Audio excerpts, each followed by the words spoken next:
So we step into the house through the back door, and the first thing we see is the kitchen, which is kept pretty much as it was when Paul used to live in the house. Okay, this is Forthlin Road.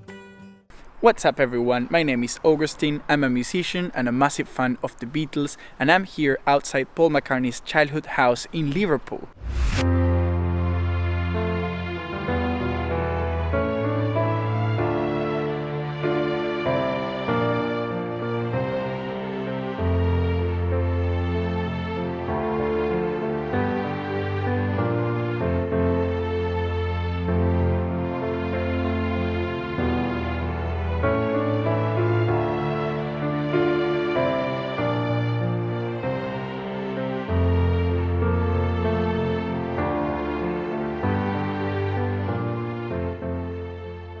The house was built in 1949 and owned by the local authority, and the McCartney family moved into it in 1955 when Paul was in secondary school.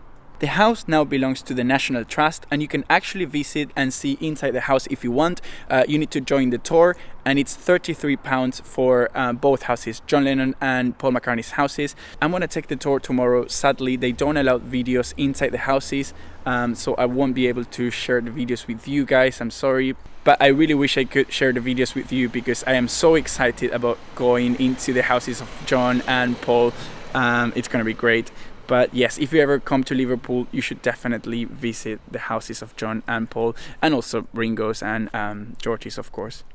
Usually the houses owned by the National Trust have a blue plaque, like John Lennon's house for example, but here we can't see a blue plaque, we can only see this black plaque, and it says the proud home of the McCartney family, Jean, Mary, Paul and Mike. Okay, so I just googled why there's not a blue plaque in this house, unlike John Lennon's house, and it's because the National Trust only issues an English Heritage blue plaque once the person has been dead for 20 years or 100 years after they were born. So of course Paul McCartney's house can't get an English Heritage blue plaque.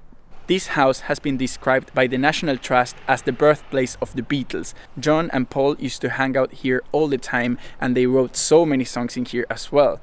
They used to play in the bathroom actually because Paul had a metal tap with great acoustics.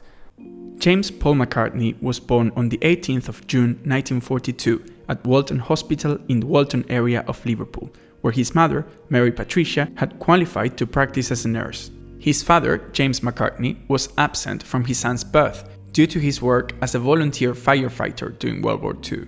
McCartney has a younger brother, Peter Michael, and a younger stepsister, Ruth, from his father's second marriage. Paul and Michael were baptized in their mother's Catholic faith, even though their father was a former Protestant who had turned agnostic. Religion was not emphasized in the household. McCartney's mother, Mary, was a midwife and the family primary wage earner. Her earnings enabled them to move into 20 Forthlin Road in Allerton, where they lived until 1964. On the 31st of October 1956, when McCartney was 14, his mother died of an embolism as a complication of surgery for breast cancer. McCartney's loss later became a connection with John Lennon, whose mother, Julia, had died when he was 17. McCartney's father was a trumpet player and a pianist who led the Jim Max Jazz Band in the 1920s. He kept an upright piano in the front room, encouraged his sons to be musical, and advised McCartney to take piano lessons. However, Paul preferred to learn by ear. McCartney received a trumpet from his father for his 14th birthday, but when rock and roll became popular on Radio Luxembourg, Paul traded it for a 15-pound acoustic guitar since he wanted to be able to sing while playing. Paul wrote his first song, I Lost My Little Girl, on that guitar, and composed another early tune that would later become When I'm 64 on the piano. Long Tall Sally was the first song McCartney performed in public at a holiday camp talent competition. Stepping into Paul McCartney's childhood home was a magical experience that I would 100% recommend to all Beatles fans. The only way to get in is by joining the Beatles Childhood Home Tour by the National Trust. Videos are not allowed inside the properties, but I decided to take the risk and show you guys anyways because I don't think it's fair for Beatles fans all over the world who never had the chance to visit Liverpool. So now I'm gonna show you inside. Okay, so the tour starts by going through a corridor that leads you to the backyard. And then the tour guide tells you to leave all your belongings, like your bags, your cameras, and everything you have. They're in a little locker they have. and your guy left his camera but not really his phone. So if you're against what I did, I would say stop watching now because this is about to happen. So we step into the house through the back door, and the first thing we see is the kitchen, which is kept pretty much as it was when Paul used to live in the house. Of course, it's a very old looking kitchen, and yeah, it's quite nice, decorated with lovely pictures and everything. Then next door we have the TV room where Paul McCartney's father used to spend his time.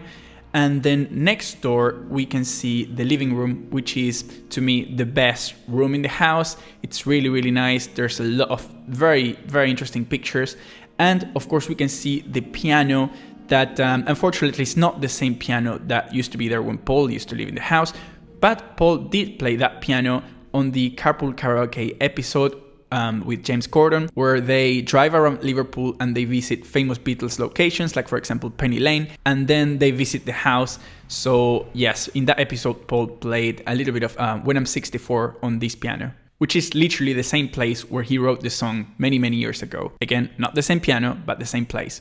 Will you soon need me? Will you soon feed me? When I'm 64 all together. When I'm 64. Here in the living room, he used to play a lot with John Lennon, and in the Carpool Karaoke episode, he tells the story of She Loves You, the song She Loves You. Basically, they were writing the song there in the living room, and then they went next door to show the song to his father, Paul's father, of course, and he liked it, but he was against saying yeah, because he said there were enough of these Americanisms around, so he wanted them to sing She Loves You, yes, yes, yes. And yeah, so that didn't sound so good, and they didn't actually take his advice. The house is now decorated with great pictures, and a lot of them were taken by Peter Michael McCartney, Paul's brother, who was a photographer. Then we go upstairs and we can see the bedroom that Paul used to share with his brother Michael, and they play you a recording by Michael telling you the story of the house. It's very interesting. Then we have James' bedroom, and then we have the toilet, which in the Carpool Karaoke episode, Paul steps into the toilet and he actually sits on the toilet and he sings, because he said that he used to do that all the time because everything sounds better in the bathroom. That's because nowadays musicians are used to recording and putting a lot of effects in it, like for example echo or delays or things like that makes you sound really, really cool. But back then, of course, they didn't have any of that. So of course, for Paul in his childhood, that was a really cool effect. There's the bog, which was the acoustic chamber. The acoustic chamber? Everything sounds better in the bog. Doesn't it? Absolutely. In the bathroom, they also have a metal tab, and they used to play music there with John Lennon, again because of the acoustics. When Paul visited the property during Carpool Karaoke, he said it was the only time he visited the house since he lived there. And then when they left, there were a lot of people waiting for them outside, and Paul shook people's hands, and then they carry on with the show. So this is pretty much it. It's not a massive house, but it was definitely big enough for the McCartneys. Definitely bigger than the previous houses where they lived. It was a council estate, which means it was owned by the local authority, and Aunt Mimi, John Lennon's aunt, didn't quite like the fact that Paul used to live in a council estate because she was more posh and kind of classist in a way. But then when she got to meet Paul, she eventually got to like him because he was a very well-spoken kid, always well-dressed, and he went to the Liverpool Institute, the grammar school. So yeah, eventually she got to like Paul. In the 1980s, during Margaret Thatcher's administration, the UK government allowed tenants to buy their council properties. So the house was bought by its tenant at the time, and eventually it was sold to the National Trust, who did an amazing job at restoring the house and making it look just the way it was when Paul used to live there. For example, the windows that we can see here are the same windows that they used to have when these houses were built, and they were kindly donated by a lady who lived in the same block, and she got a new set of windows in return.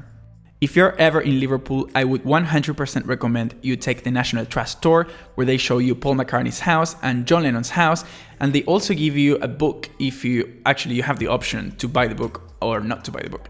I bought the book, but I forgot the book in London and I'm not home at the moment, so I can't really include it in this video. Maybe I can do a separate video about the book, but it won't be so interesting, so maybe not.